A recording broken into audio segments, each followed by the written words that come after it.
asi ndinotenda nekutsigira kwamakaita kubva kubva musi vakakumbira mari kuti vakazwawo chichemo chedu vakaita sekudaro. Tinogona zvedu tichidawo zvihombe kwatiri, asi hataida kupfuma nemwana. Matambudziko edu zvamakatoona zvezve ndozvazvitori kumhuri kwedu kubva pakutanga. Hapasi kuti taida kuzoti tivake imba tikudze mabhizinesi nemari yemurwere, chero Mwari hatikomboreri. Pedzezvo zvese tiri vanhu vanonamata, hatina mwoyo weutsinye wekuti tingatiri mwana wemumba utsinye hwakadaro. Sandizvo endo ndotonzwira tsitsi kuti kamwana kangu katamba nazvo.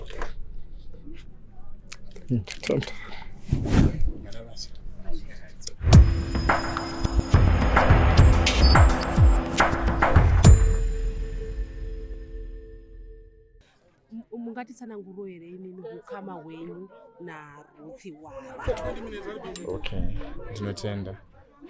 Ruth Hwara amai vake ihanzvadzi yababa, kwandiri vanenge vari tete. Zvichireva kuti Ruth achiona imimi aiti sekuru? Yes, ndichimuona ndimuti muzukuru wangu.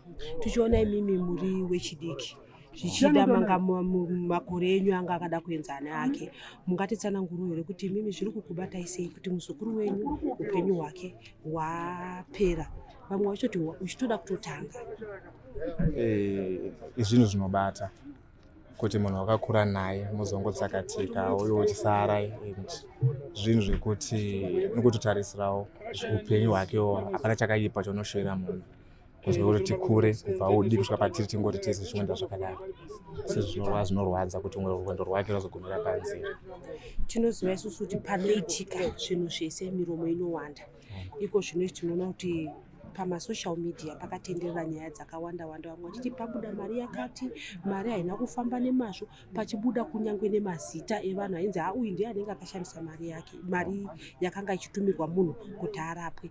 Imimi sasekuru makawana mukana here wekuziya mafambiro aiita mari kana kuti zvichida pane imwe yakapinda mumaoko enyu? Tichitaura mamiriro emari, Ruth akarwara, vakatibatsira kuricha out kumhuri yeZimbabwe. Zveshuwa mari dzakaungana dzaipinda nenzira dzakasiyana siyana, dzinosanganisira maEcocash, maInbucks, mukuru, maWorld Remit nemaRemitly, zvakangosiyana siyana. Zveshuwa ndinewo mari dzaiuya kwandiriwo dzemafoni. Ipapo ndinobva pane dzimwe mari dzaiuya dzaingotransferwa semunhu wakanga tagara pasi pakarongwa zvekuti vazoenda kumhuri yeZimbabwe vachiti tibatsire tiwane mari. Mwana akanga ari panguva yakaoma and iye ainge avairi namai vacho. Ini saka bva sekuru tinokumbirawo kuti tikwanisa kutibatsirawo nemadetails enyu akati no, ini pari zvino ndiripo. Zveshuwa mari yaipinda ndichinotora tichitoita zvekuti zvekuchipatara zviita sei zvifambe. Sezvisinewo zvizhinji zvakataurika pasocial media handina kuwana simba rekutaura zvimwe zvacho kana kupindura, nekuti zvizhinji zvaivapo zvaiva nyaya dzandisina upopo nazvo. Saka handina chandakakwanisa kutaura, asi ndakangogamuchira sezvazvirongotaura ndikati ini ndikaindite nepandinokwanisa kuti muzukuru wangu anoziva ndini nemuzukuru wangu, kana kuti pamwoyo pangu ndinoziva zvandoshira nemuzukuru wangu, handito mushiro chakanaka. Zvichireva here kuti imimi ndimi sekuru Nigel? Zita rangu ndiNigel Makono, sekuru waRuth. Ndine mari pese pamaflyer, namba dziripo, namba dzangu dzese dziripo dzese zvadzo. Zvichireva kuti izita renyu here imimi rasvibiswa rokunzi imimi ndimi makashandisa mari zvisiri izvo? Hongu, inogona kunge rakasvibiswa, asi inini handisi pakutsvaga mbiri kana kutsvaga chii. Zvizhinji zvakataurika zvagara kuita chakanaka, vanhu vanongotaura. Kuti chinhu chakashata, vanhu vanongotaura. Asi ndanga ndisinei nezvimwe zvese zvingave zvinobva kuvanhu. Ndaingotedzerawo ndichingovavarirawo kuti muzukuru nepandinokwanisa ndinge tiri pamwe chete tichibatirana pandinenge ndiripo. Zvichida vanhu vakateerera vanoda kuziva kuti urwere hwaRuth airapika sei, nekuti vanhu pamwe vaifunga kuti ainge akangomirira kuti achangotorwa achienda kuIndia, asi mimi munoziya zvaiitika muupenyu hwake zuva nezuva, kwaaienda, marapirwo aiita. Zvichida ndokwaibudazve dzimwe mari dzichienda ikoko. Ndinotenda ndizvo chaizvo. Ruth akarwara. I think akaita makore achirwara dzinge 2 years asati awana rubatsiro. I think early April ndo patakadairwawo nemhuri yeZimbabwe. I think even mari ndakawana between 3 and 4 April ndo mazuva ndisiri kukanganisa ndichazodzoka kumastatements angu chinoona dzaipinda sei. Zveshuwa mari dzakauya. Tatowanawo mari ndo mari dzataishandisa kurapisa Ruth. Patingaenda kumhuri yeZimbabwe tichikumbira mari, tanga takumbira neshoko rekuti Ruth aitwe kidney transplant. So nekuda isusu panguva iyaye zvakataurwa takazva zvekuzoudzwa kuti zviro zvakataurwa kuchipatara kwaRuth isu zvabvangotora shoko sezvariri. Saka sevanhu vavo vekutiwo mari panga pasina taingoitawo zvimwe zvazve pamari dzatakawana dzakatanga kuya dzacho dzemazuva aya ndo patakatanga kutofambirawo nyaya dzekuti arapwe. Vachibva anzi aitwe matests anofanira kuti aitwe, achibva aitwa maekwe kana sirukanga zvemazita zvimwe zvainogona kukanganisa mukutaura. Achibva aitwa matests akaitwa pachibva panzi Ruth yezvetransplant zvekidney ndo yakichanisa chirwere chake, asi zvataona pari zvino moyo wake usisina kuita zvakanaka.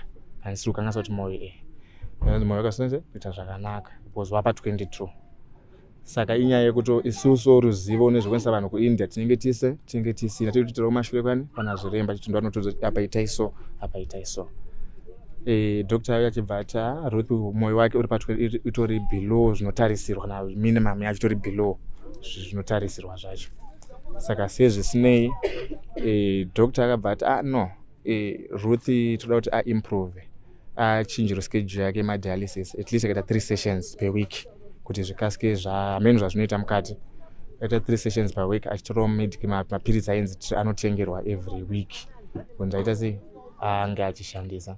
Vachiti munodzoka pa3 months, asi kuti tione kuti zvaRuth zviri kuitika kuti mushonga treatment iri kushanda here. Vakati at least kana mapa 2 months imbodzokai.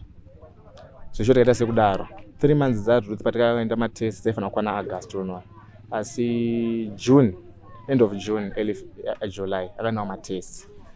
Akaitwa futi iwayo matests akaitwa hati achibvanza improve zvekuti takatoti pasvika August pechi3 pamwedzi wechi3 tichaitotarisira kuti ichangaita sei yasimuka kubva yakabva pa22 chinzaenda pa33 here, handisiri kukanganisa zvangu pamapercentage. So zvadaro atwa kutofara kuti Ruth at least zviri kuita. Saka sezvisinei tatoti hati yaRuth rega tishinge nemamedication aita. Ruth akabva anzi aita blood infection because mvura paimboita zvekuungana mvura, saka angaziswa chibhegi, saka mvura dzanga dzakuungana muchibhegi. Abva azonzi mvura dziya dzichakwanisa kubuda, autanga futi zvekuungana mvura mumhere, zvekuti blood infection yakadhonza mwedzi wese almost the whole month of July. Zvichireva kuti kwese ikoko nezvese zvaitwa pana Ruth maitora muhomwe yairi kunzwa nevanhu muchibhadhara. Ndo mari dzataitoshandisa because ndo takanga tisitorina mari, asi mari yatakatopiwa nemhuri yeZimbabwe ndo mari dzaishanda.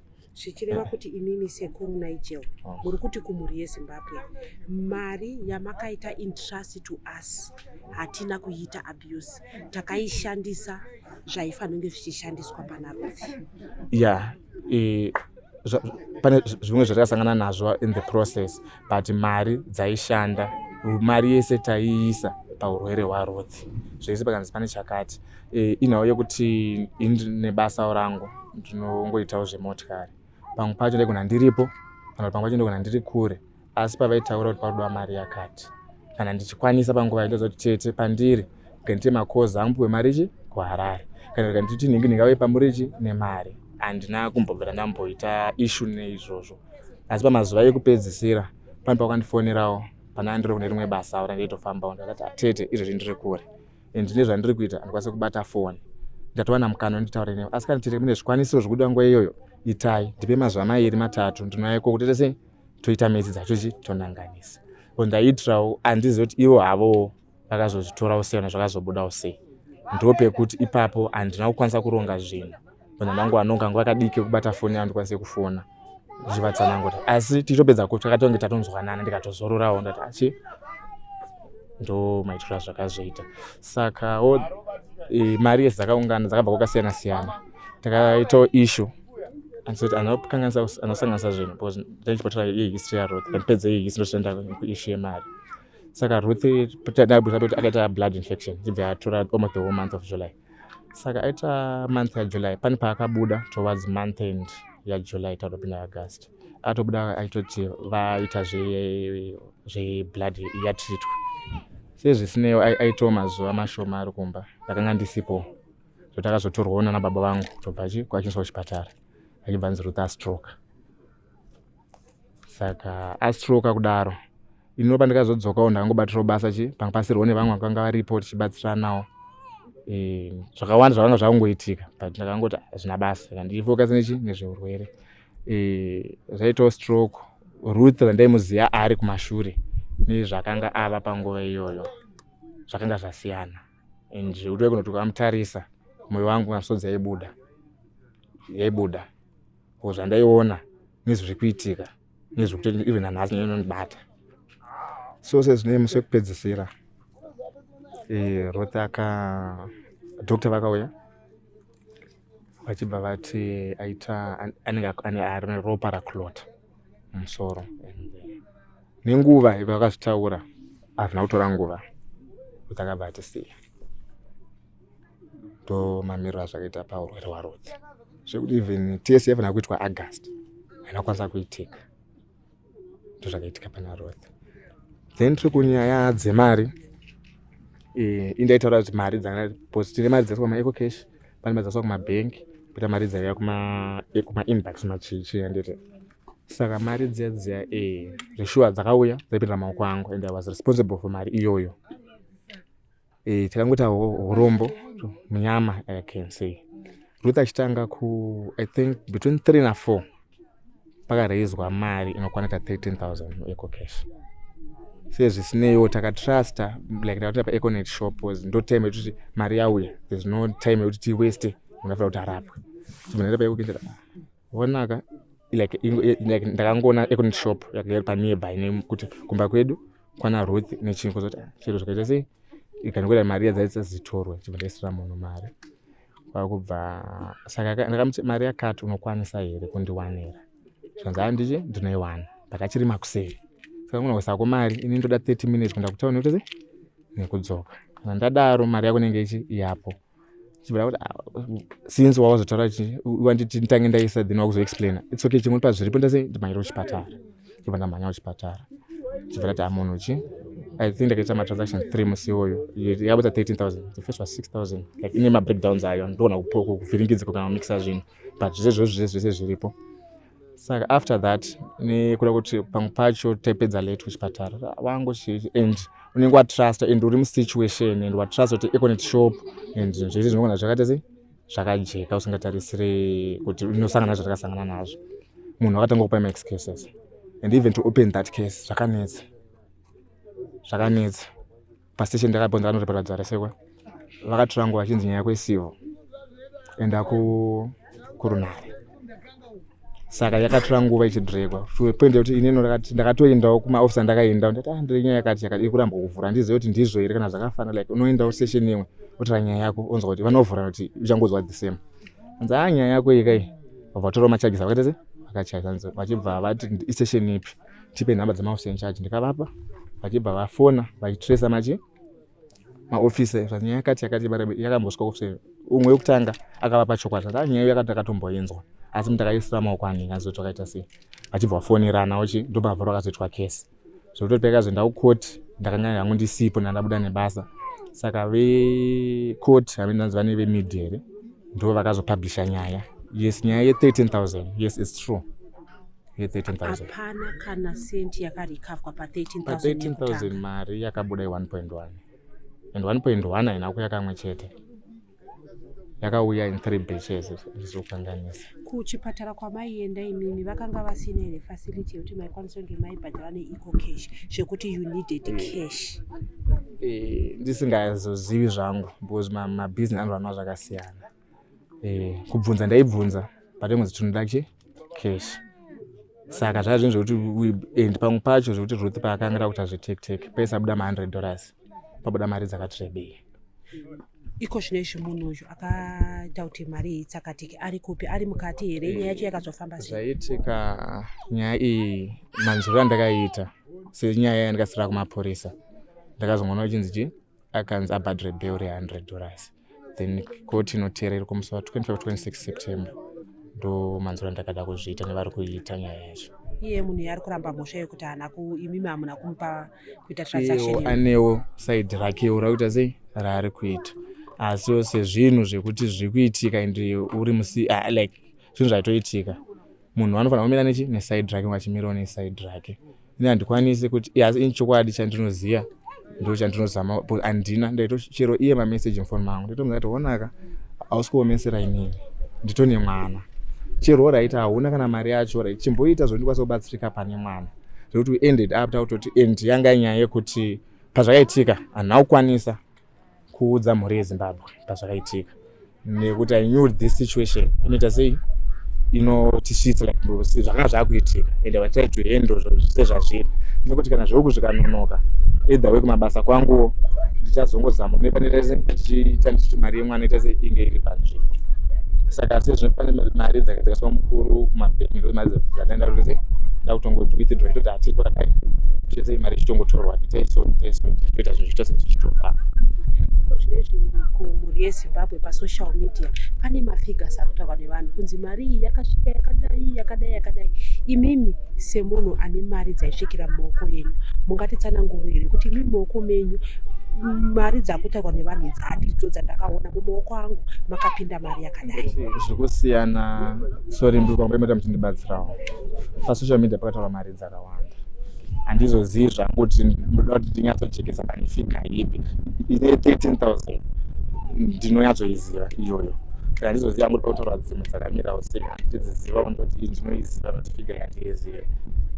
Iko zvino zvinonzwa kuti mari dzakasvika kuma 80,000 100,000 imimi semunhu ane mari dzaisvikira mumaoko menyu mungangotaura kuti iri maziru mari dzandinoziva dzakasvika mari dzakasvikira mumaoko mangu kumafigures aitaurwa pasocial media sandiwo yaiva mari overall tichida kungochekawo kuti kucheka ndakasununguka kuti makanditendera pasiri apo sekuti izvezvi kuti nyaya dzemari dziri sensitive and pamwe pacho ndine mabasa vanopindawo mari maaccounts wangu andaishandisa, saka dai zvaibvira mukanditenderawo mondiudza kana musi wekuuya kuti kana kuti enda pakana pari pakunzi kumapurisa uya musi wakati nezvinhu zvako zvakati zvekubva mwedzi wakati kusvika mwedzi wakati ndinouya ndongoisawo kune vanhu vanonanganisa ndosiya mapepa angu voonawo zvandese zvavanoona vochinanganisa zvokutaurwawo nezvandakabata zviri kuenderana here. Asi inini ndichivimba nemari dzandaiona hangu dzichipinda kumafiga ema 80,000 100,000 maoko mangu kana maakaunti mangu handina kusvika ikoko.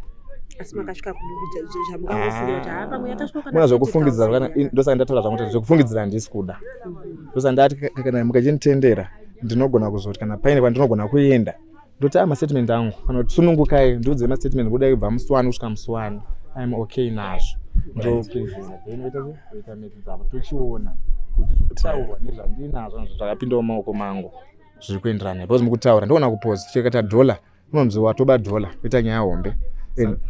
Saka tiri kuti nyaya dzemari idzi sezvamambotaura mukati ekokeshi kwakapinda mawardremit nemamwewo maremiti akasiyana-siyana aipinda ari muzita menyu.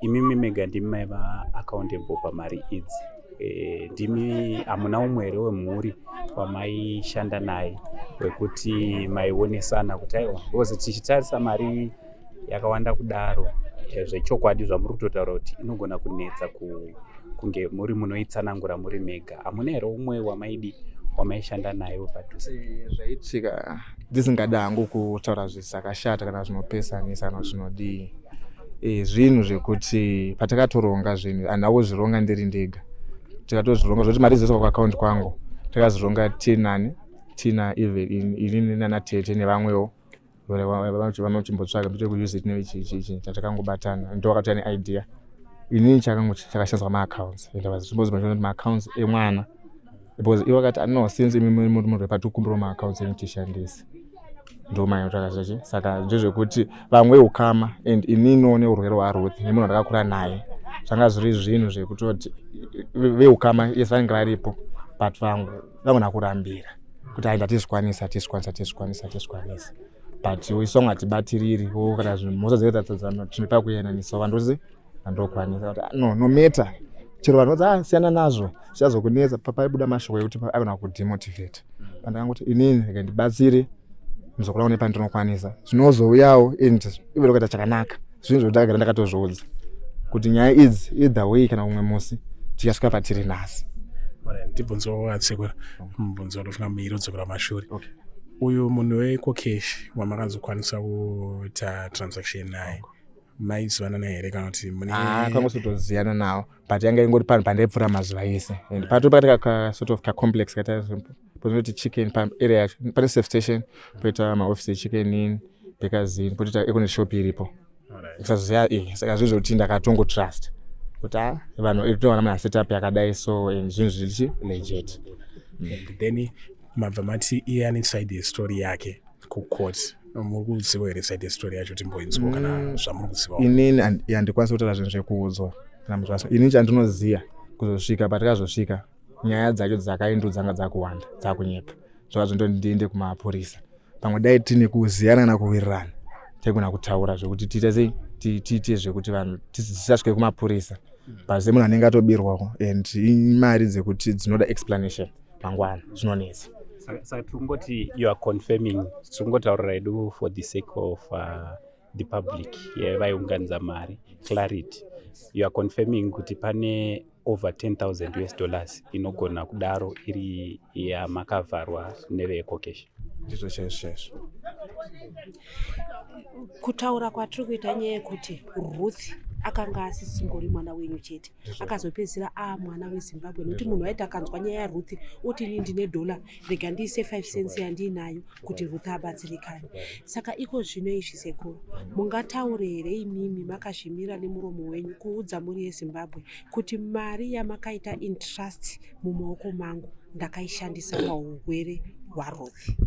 Shoko ndinotenda nezvemashoko amataura ndizvozvo zvamataura zvakajeka, handina chekuwedzera ende handina humwe urongwa hwandaishandisa mari yaRuth kana kuita zvimwe zvinhu nayo asi ndaitongoda ndozvandikwanisa kutaura.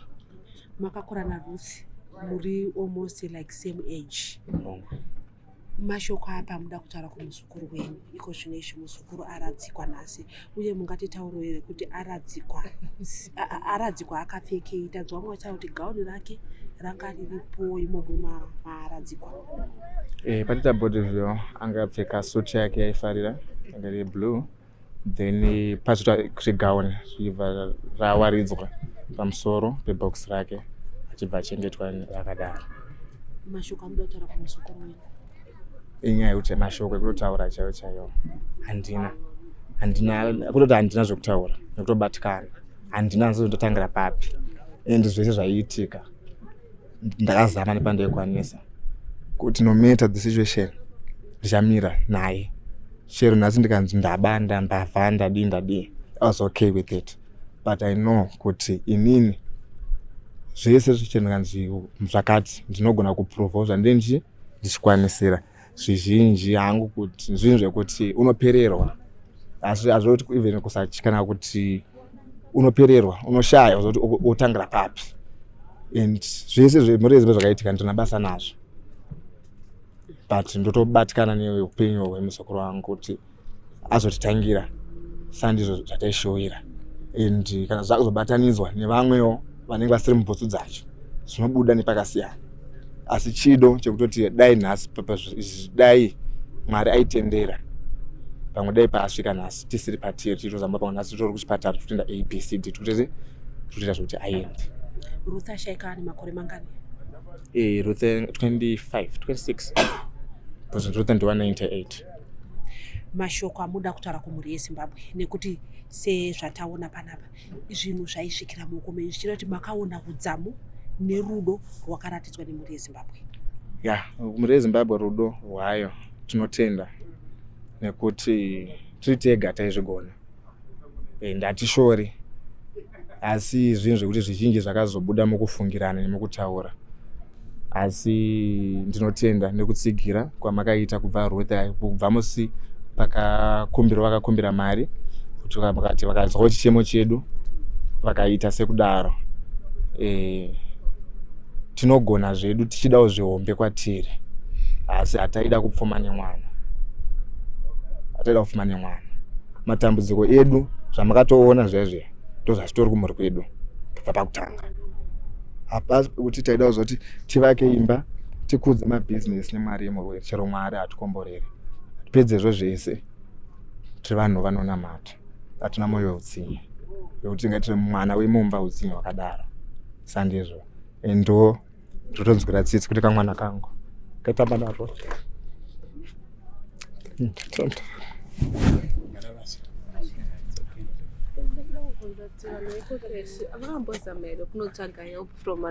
Because EcoCash is a big company and they could sue EcoCash instead of suing.